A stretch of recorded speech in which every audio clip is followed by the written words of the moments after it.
Union public service commission का ये जो नोटिफिकेशन होगा ये पर्सनल असिस्टेंट से रिलेटेड होगा। यहाँ पर पर्सनल असिस्टेंट की वैकेंसी निकली हुई है ईपीएफओ के अंदर। ईपीएफओ का मतलब क्या होता है? Employees provident fund organisation. अब यहाँ पर टोटल नंबर ऑफ जो पोस्ट हैं वो 323 पोस्ट हैं, और ये जो 12 पोस्ट निकली हुई हैं ये निकली हुई है पर्सन्स विद बेंचमार्क डिसेबिलिटी। ये 12 पोस्ट जो है ये जो डिसेबल पर्सन होते हैं ये उनके लिए निकली हुई है। तो जो जनरल लोग होते हैं उनके लिए, जो नॉर्मल पर्सन के लिए जो ये वैकेंसी है वो 323 वैकेंसी है। तो अब बात करते हैं यहाँ पर कि आप अपना आवेदन कब से कर सकते हो। देखिए आवेदन करने स्टार्ट हो गए, आज से आप अपना आवेदन कर सकते हो।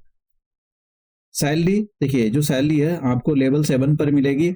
और एज रिलैक्सेशन, देखिए ये जो है यहाँ पर मैं आपको बता देता हूँ, मिनिमम एज आपकी 18 साल होनी चाहिए, और जो मैक्सिमम एज है, जैसे अगर आप जनरल या ईडब्ल्यूएस कैटेगरी में आते हो तो आपकी जो एज है वो मैक्सिमम 30 साल होनी चाहिए। ओबीसी वालों की मैक्सिमम एज 33 साल होनी चाहिए, और जो SC ST में आते हैं उनकी एज जो है 35। और ये यहाँ पर जो पर्सन्स विद बेंचमार्क डिसेबिलिटी होते हैं उनके लिए 40 साल एज रखी गई है। एज की कैलकुलेशन किस डेट के अकॉर्डिंग की जाएगी? ये जो आपकी क्लोजिंग डेट है, एप्लीकेशन फॉर्म भरने की जो लास्ट डेट है उसके अकॉर्डिंग की जाएगी। तो अब हम देखेंगे कि जो एप्लीकेशन भरने की जो लास्ट डेट है वो कब है। देखिए आप कब से अपने ऑनलाइन आवेदन कर सकते हो यहाँ पर, यानी 7 मार्च, आज से आप अपने ऑनलाइन आवेदन कर सकते हो। मैं आपको ये बता देता हूँ कि आप लास्ट के चक्कर में मत रहना, फिर एग्जाम सेंटर नहीं मिल पाते हैं। और लास्ट डेट है 27 मार्च, तो 27 मार्च जो है लास्ट डेट है। तो मतलब अकॉर्डिंग जो है 27 मार्च के अकॉर्डिंग जो है आपकी एज की कैलकुलेशन की जाएगी।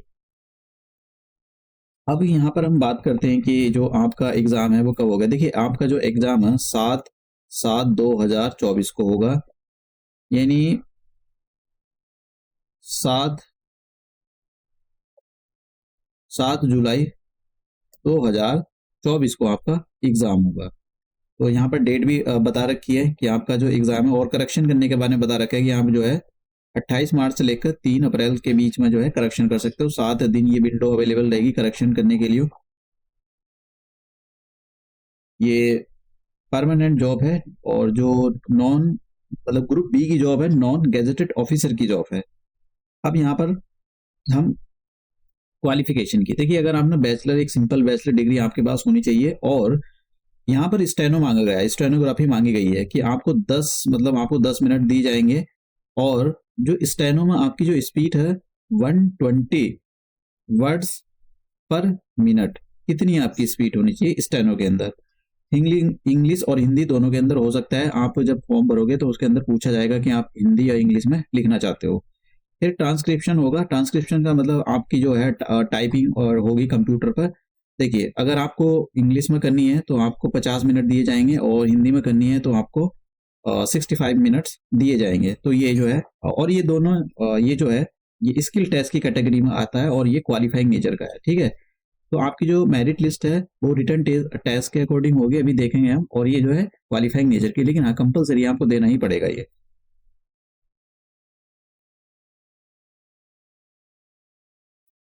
अब देखते हैं सिलेबस की, मतलब सिलेक्शन प्रोसेस क्या होगा ये पर्सनल असिस्टेंट का। तो देखिए यहाँ पर 2 घंटे का आपको टाइम दिया जाएगा, और हर एक क्वेश्चन इक्वल मार्क कैरी करेगा। ऑब्जेक्टिव टाइप के क्वेश्चन होंगे, मल्टीपल चॉइस।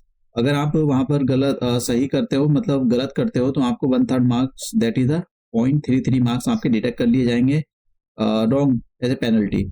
यहाँ पर इंग्लिश, देखिए जो कुछ सेक्शन होता है हिंदी का, तो वो तो हिंदी में ही आएगा, उसका तो कोई ऐसा नहीं कि वो उसको इंग्लिश में ट्रांसलेट करके देंगे, और हिंदी वाला हिंदी में ही आएगा। दोनों पेपर जो है, जो लैंग्वेज है यहाँ पर बोला गया कि medium of the English paper is in English and Hindi.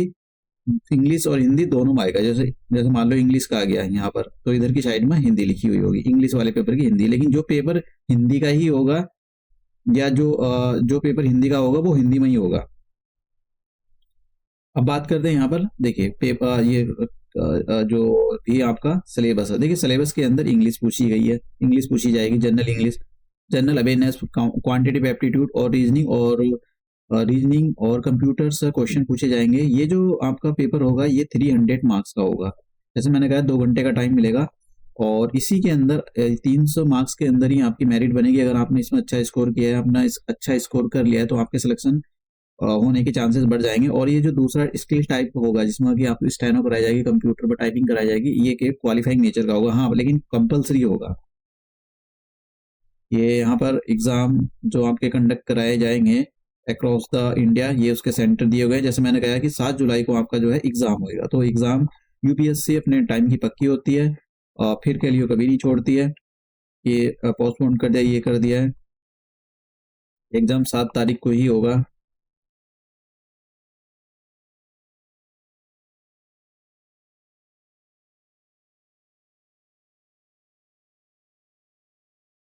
तो और तो इसके अंदर मेन चीज़ तो और तो मैंने आपको बताई दी, ऐसी तो कोई और चीज़ बची नहीं है।